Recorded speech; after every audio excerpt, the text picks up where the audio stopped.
Okay, how fast do you think a 30-year-old woman can go from a relaxed sitting position in a chair to a freaking out standing position on top of the chair?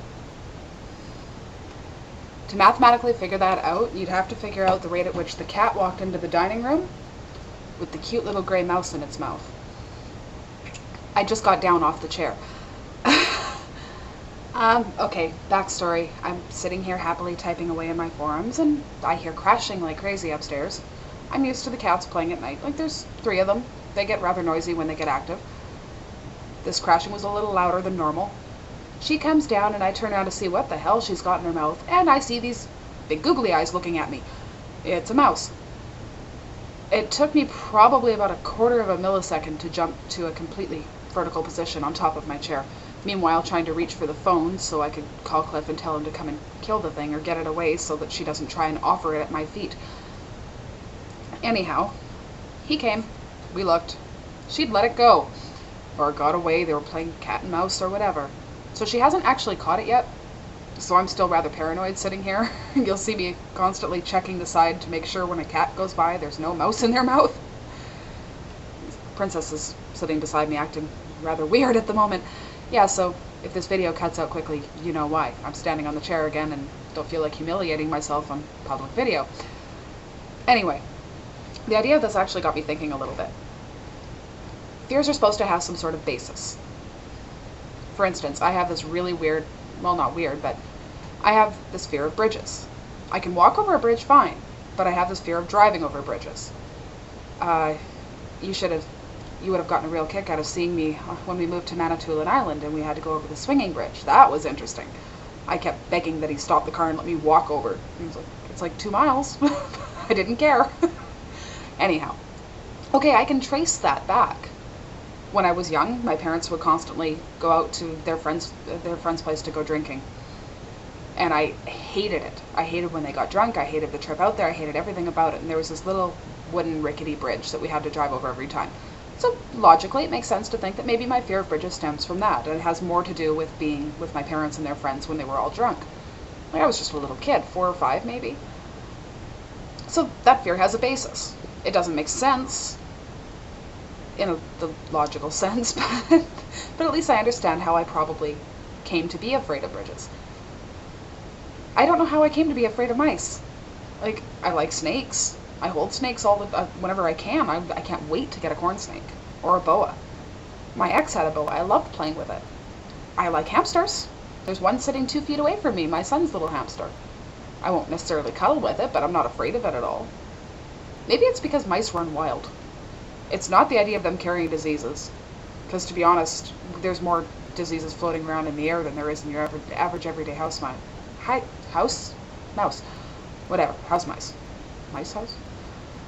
I'm tired. Anyhow. So I can't trace the basis for this. Like, even my fear of spiders I could trace back to my childhood if I really wanted to. I had brothers.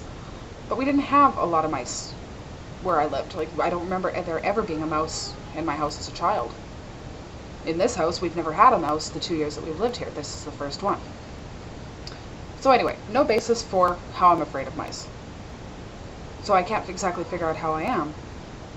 In that respect, though, I am a very much typical female. Stand on the table, stand on the chair, scream and yell for somebody else to take care of it. Don't let me see it, I'm gonna freak. You probably heard Sassy, I think she's calling it. Anyhow, but even aside from that, you know how they always talk about facing your fears? People who are afraid of heights will go stand on some tall building or stand on some bridge and look down, and eventually they become comfortable with it, and then they're not afraid of heights anymore. Ta-da! They're cured! Does that mean that putting a whole bunch of mice near me would cure me? No. I'm thinking not. I don't exactly understand how the facing your fears thing really works. Like, I'm trying to think of the things that I'm actually afraid of, my phobias. Bridges. I've driven over bridges. It never gets any easier. It doesn't matter if I have this little rational voice in my head telling me there's nothing going to happen, it's perfectly stable, the car's not going to fall through, and you're not going to go diving into the ocean or the lake or whatever, you get the point. Mice, I can sit there and rationally tell myself they stick close to the walls, they're not going to come up onto your bed, they're not going to get into these things, you're not going to catch some fatal disease, even if they touch you, what harm can they do? It doesn't matter. It freaks me out nonetheless. And I'm hearing a lot of noise downstairs at the moment. So, okay, why is it some people can face their fears and manage to actually get over them, and then there's other phobias that no matter how much you try, they're not going to go away? Can you imagine somebody being scared of spiders? And that's a common fear. A lot of us are scared of spiders. So, put them in a room with a whole bunch of spiders and they'll come out miraculously. The spiders are now their best friend, they love them, or even, like, they could tolerate them? I don't think so. Like, I like watching spiders from behind glass, but if you put me in a room with one, or a couple, and lock the door, I'm going to be traumatized for life, and when they come in to get me, I'm going to be sitting in a corner sucking my thumb and rocking back and forth. I may be exaggerating a little. So what does it make with what is it with a person where person A can resolve their fears by facing them, person B has no hope in hell? I don't know. Maybe it's one of those things with no answer, but it made me really start thinking. Like, okay, so what would I have to do to rid myself of my fear of mice? Is there any way to get past a fear of mice? Is there any way to get past a fear of bridges, even when you know that the phobia is completely nonsensical? And then it's a matter of, well, can you live with these fears? Well, yeah, the bridges one I can definitely live with. The mice one, yeah, well, I keep cats. I buy those peanut butter sticky traps that I'll stick under the fridge and hope the cats don't find them before the mice do. Where can I move that there's no mice? The country's probably not a good idea. Yeah, I'm thinking city-bound. High-rise condominium on the 400th floor.